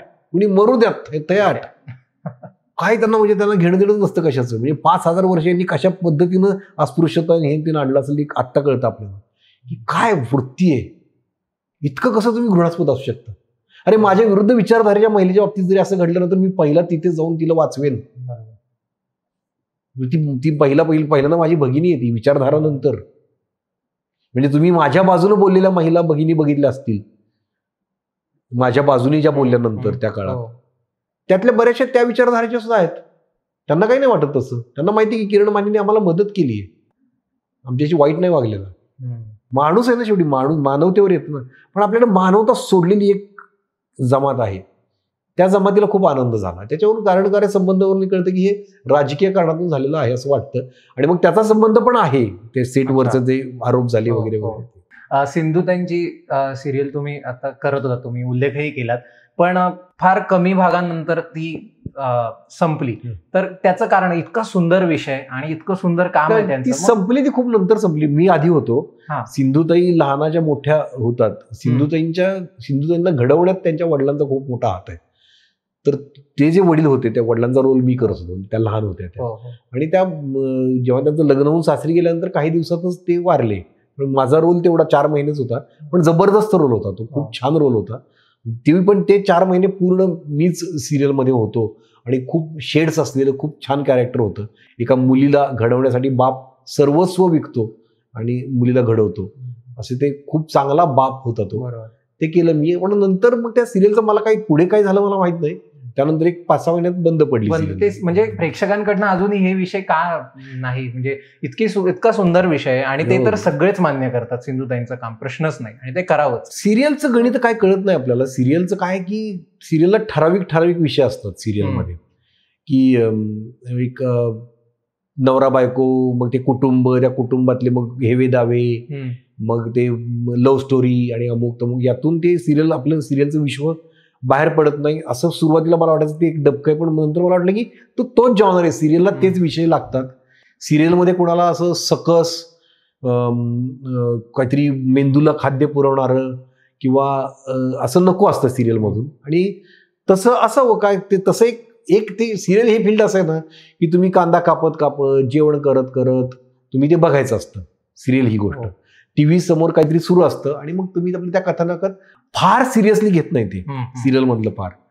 त्यामुळे सिरियलमध्ये खूप सकस तुम्हाला मेंदूला चालना देणारं, विचार प्रवृत्त करणारं किंवा असं काही सिरियलमध्ये चालत नाही. कारण लोकांना जाता येता बघायचं असतं ते.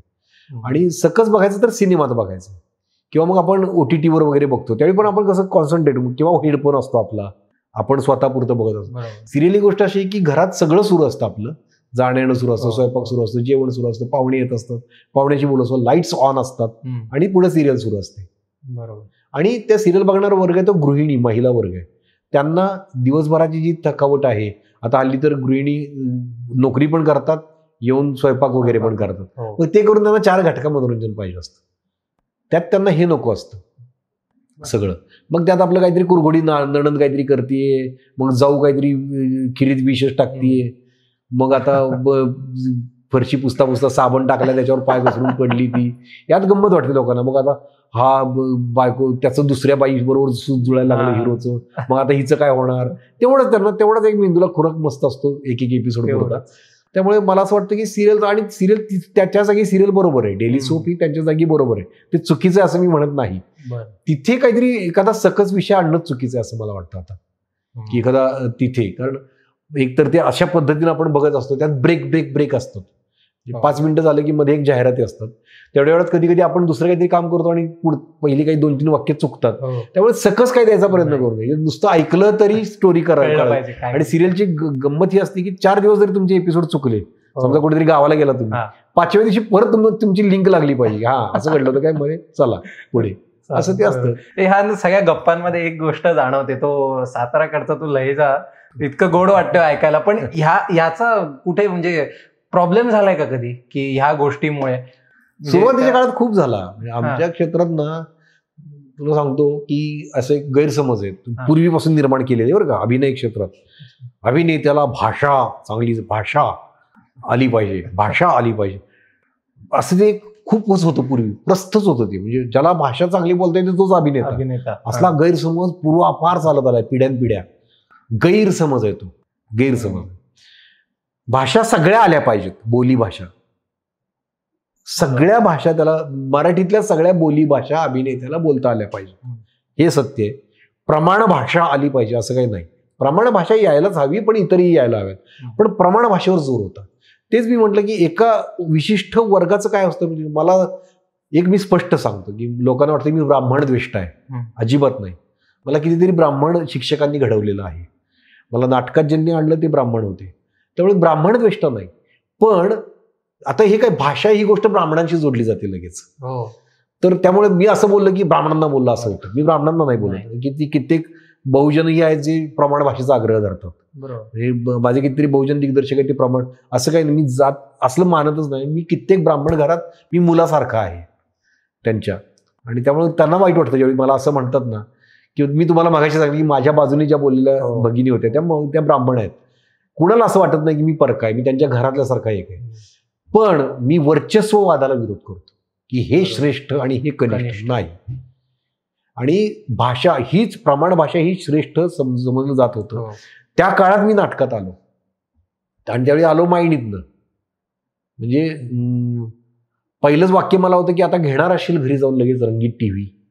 तर मला वाचायला सांगितलं डायरेक्टर, म्हटलं रंगीत टीव्ही त्या काळात नवीन होते ना, आता घेणार असेल घरी जाऊन, हे बघ मी रंगीत टीव्ही घेतला, मी बघतो, मित्र सांगतो मला. मग तो मला म्हणतो आता घेणार असेल तू ही रंगीत टीव्ही, असं. मग मला ते वाक्य होतं, तर मी म्हटलं की आता घेणार असशील घरी जाऊन रंगीत टीव्ही. घेणार असशील, कुठली भाषा ही, घेणार असशील, घेणार असशील. तू नाही ऍक्टर होणार, म्हणणार नाही ऍक्टर होऊ शकत तू. किरण माने, किरण तुझं नाव तुला घेता येत नाही. म्हटलं अरे बापरे, राम म्हण बघू. राम, म्हटलं राम झालं, राम म्हटलं, राम म हा पूर्ण आहे, राम. अरे बापरे म्हणलं, अभिनेता व्हायला एवढं करायचं नाही म्हणलं. मग मी सुरुवात केली, म्हणलं ही भाषा आपल्याला आली पाहिजे, प्रमाण भाषा. मग मी ती प्रमाण भाषा शिकण्यासाठी भरपूर मेहनत घेतली. अजिंक्यतारा किल्ल्यावर गेलो, मोठमोठे असे ते पॅसेजेस वाचून उच्चार सुधारले स्वतःचे, उर्दू पण शिकलो, मी सगळं शिकलो. म्हटलं आता भाषेचं फडशाच पाडायचं सगळं. तर गप्पा छान रंगतायत, मजा येते. आणि आता एका महत्वाच्या, तुमच्या आयुष्यातल्या एका महत्वाच्या टप्प्याकडे येणार, तो म्हणजे बिग बॉस, ज्याच्यामुळे आणखीन लोकप्रियता तुमची वाढली. आणि तुम्ही जसं आपलं बोलणं झालं त्याप्रमाणे तो एक तुम्ही फॉलोही करत होतात याआधी, तर त्या काय आठवणी होत्या? ती बिग बॉस म्हणजे एकदम अद्भुत अविस्मरणीय आठवण आहे माझ्या दृष्टीने.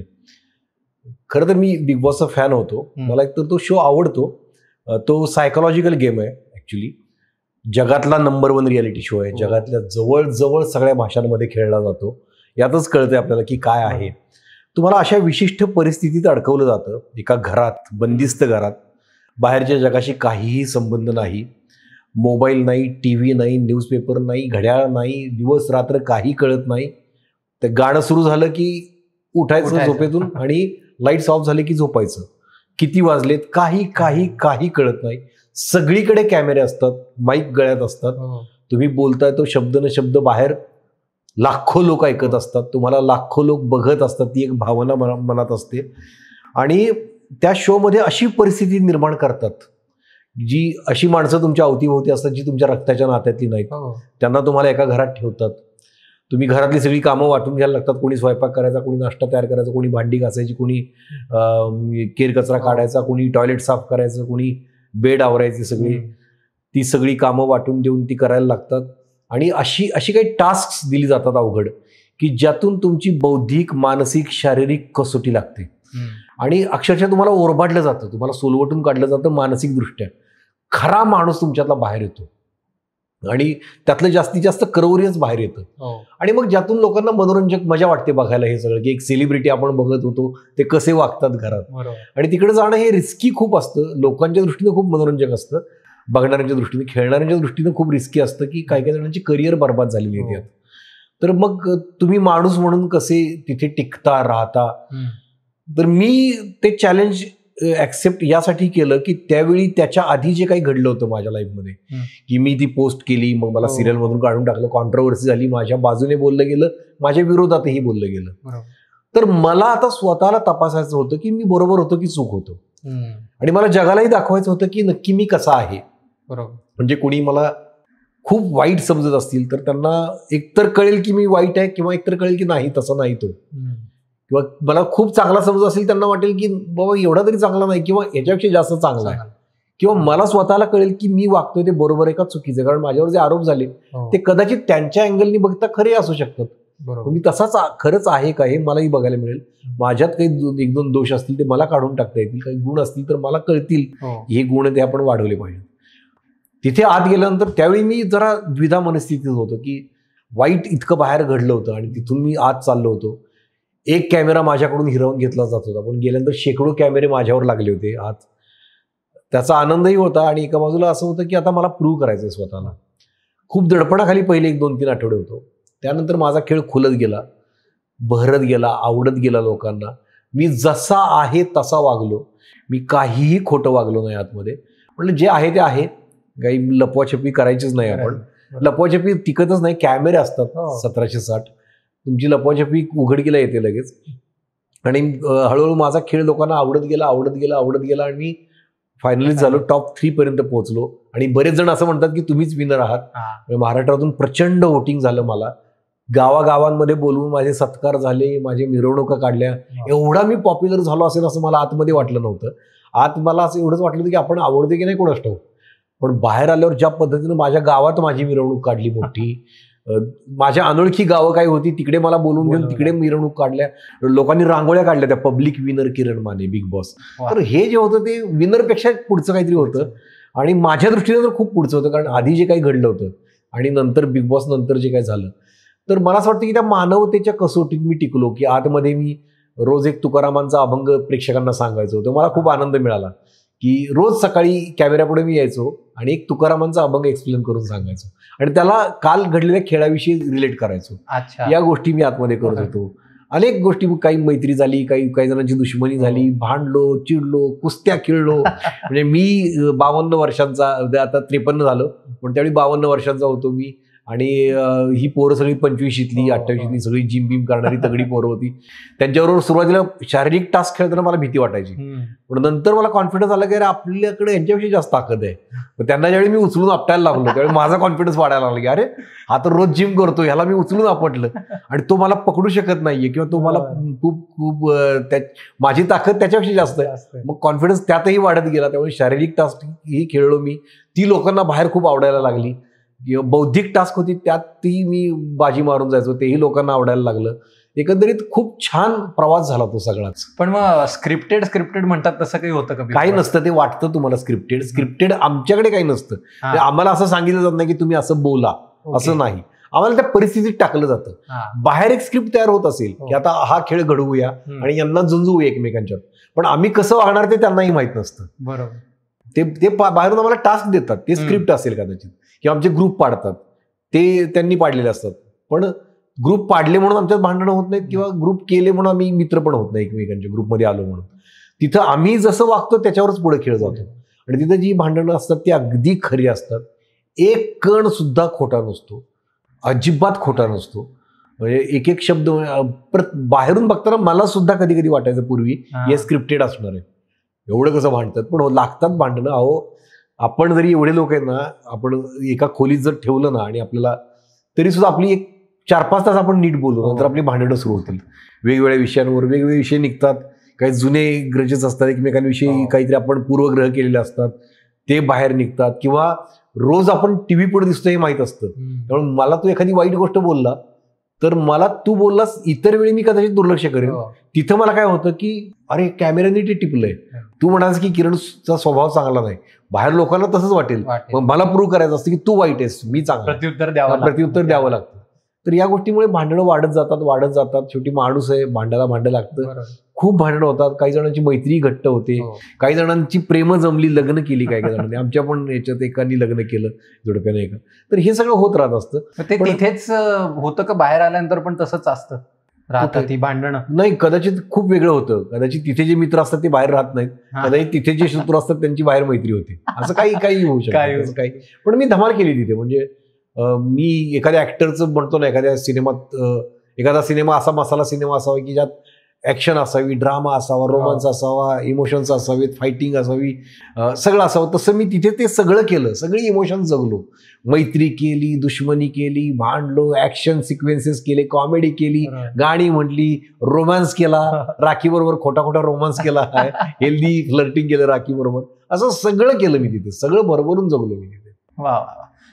तुम्ही स्वतःला पुढच्या 5 वर्षात कुठे बघता? काय टार्गेट ठेवलंय? की मला टार्गेट अभिनेता म्हणून खूप मोठी टार्गेट्स आहेत माझी. मला खूप वेगळे चांगले सिनेमे करायचे जे मराठीत, हिंदीत, भारतीय सिनेमात जे कदाचित झाले नसतील, कित्येकांच्या डोक्यात असतील, पण बजेटमुळे राहिले असतील किंवा काही गोष्टींमुळे.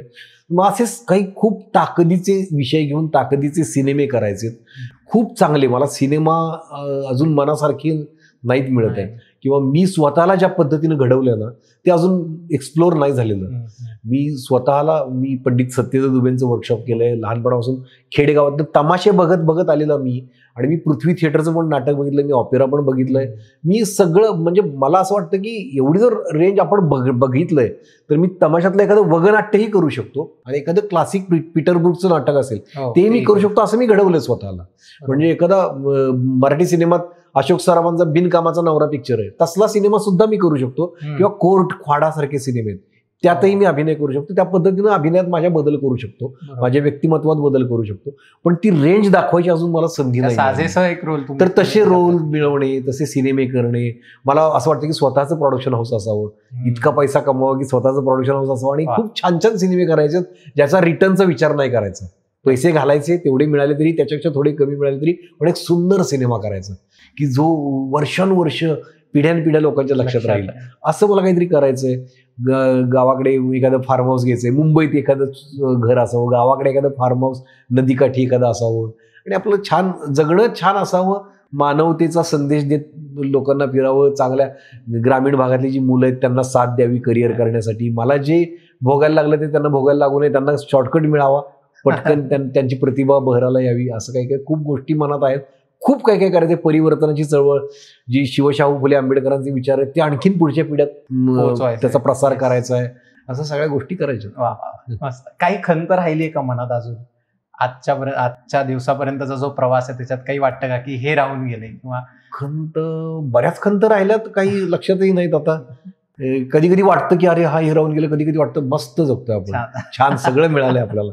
असं ते प्रत्येक मूडवर असतं. पण आता असं वाटतं, कधी कधी असं वाटतं की आत्ता जी मला बुद्धिमत्ता आहे, आत्ता जी ज्ञान आहे, थोडंफार जे आहे ते मला विशीत असतं. आणि विशीत मी जर असा असतो, खूप उशिरा अभ्यास करत करत करत करत हे झालं. पण ठीक आहे, इथून पुढे कुठल्याही नटाला एक बरं आहे की नटाला वय नसतं, वयाचं बंधन नसतं. तो कधीही काही तो चमत्कार करू शकतो नट त्याच्या कामातून. तर तो करायची संधी पुढे मिळत राहील. खंत शक्यतो मी खंत न बाळगणारा माणूस आहे. माझ्या स्वभावात हे की कुठलं काही अशी कटुता मनात कुठली ठेवायची नाही घडलेल्या घटनेची आणि पुढे चालत राहायचं. हा माझा स्वभाव आहे. म्हणजे ज्यावेळी मुलगी झाली तुझं घडलं, तू सुद्धा विषय काढताना म्हणाल की जर तुम्ही कम्फर्टेबल असाल, बऱ्याच ठिकाणी मला विचार की तुम्ही जर कम्फर्टेबल असाल तर आपण याच्यावर बोलूया का, तर मला काहीच वाटत नाही, मला खंतच नाही वाटत त्याची. घडलं वाईट वाटलं रडून रिकामा होतो मी आणि पुढे कामाला लागतो. इव्हन माझे जे शत्रू झालेत पुढच्या मागच्या काळात त्यांच्याविषयी सुद्धा माझ्या मनात कटुता नसते, थोडा काळ असते. नंतर मला समोर वाटली तर मी निर्मळपणे त्यांच्याकडे बघून हसू शकतो. फक्त त्यांना जर प्रॉब्लेम असला तर ते माझ्याकडे बघत नाहीत किंवा नजर चुकवतात. पण माझ्या मनात शत्रुत्वही राहत नाही, माझ्या मनात कधी कटुता राहत नाही. हे मी थोडंसं असं स्वतःला डेव्हलप केलं, मला माहित नाही. पण कटुता अशी नाहीये, असतील काही खंत, त्या विरल्या पण असतील, मला माहित नाही. तर असा हा आजचा आपला एपिसोड होता. धमाल आली, मजा आली, अनेक वेगवेगळ्या गोष्टींवर चर्चा झाल्या, त्यांच्या मनातलं बरंच काय राहिलेलं तेही त्यांनी आपल्यापर्यंत पोहोचवलं. तर असेच नवीन नवीन पॉडकास्ट घेऊन आम्ही तुमच्यासाठी येणार आहोत. तुम्हाला कसं वाटलं पॉडकास्ट? मला खूप छान वाटलं आणि मस्त तू ज्या पद्धतीनं कसं की मी जगलोय ना ते खूप वेगवेगळ्या पातळ्यांवर खूप वेगळंच लाईफ जगलोय. कुठल्या मुलाखतीत कोण काय विचारेल तिकडे त्या मुलाखतीची दिशा जाते. पण तू बरोबर सगळं सामावण्याचा जो प्रयत्न केलास ना त्याचं खूप कमी वेळा होतं की माझं मायणीचं आयुष्य, साताऱ्यातलं आयुष्य, मुंबईतलं आयुष्य, सिनेमा, सिरियल, कॉन्ट्रोवर्सी, राजकारण, हे सगळं तू एका धाग्यात गुंफलंस. ते खूप छान वाटलं मला मजा आली बोलायला. तुम्हाला मजा आली तर एकदा प्रेक्षकांना आमच्या सांगा की लाईक, शेअर, सबस्क्राईब करा आपल्या गाजावाजा चॅनल. गाजावाजा चॅनल खूप छान आहे असं मला वाटतं. आता तर मी करतो आणि त्यांना मी विचारलं कोणाकोणाच्या मुलाखती घेतल्या, खूप वैविध्य येतात. तुम्ही हे चॅनल लाईक करा, सबस्क्राईब करा, शेअर करा, लोकांना सांगा बघायला. आणि ही मुलाखत पण पूर्ण बघा, याच्या आधी झालेल्या मुलाखती पण बघा. खूप चांगलं चॅनल आहे. मुलं खूप मनापासून कष्ट घेत आहेत. यानं ज्या पद्धतीनं प्रश्न विचारले, अभ्यास करून काहीतरी करतायत, उगाच आपलं काहीतरी चमकायचं म्हणून नाहीत करत. तर अशा लोकांना आपण साथ दिली पाहिजे. नक्की गाजावाजा चॅनल तुम्ही सबस्क्राईब करा. Thank you so much sir. पुढच्या एपिसोडसह नक्की भेटणार आहोत. विसरू नका लाईक, शेअर, सबस्क्राईब करायला. भेटूया पुढच्या एपिसोडमध्ये. तोपर्यंत धन्यवाद.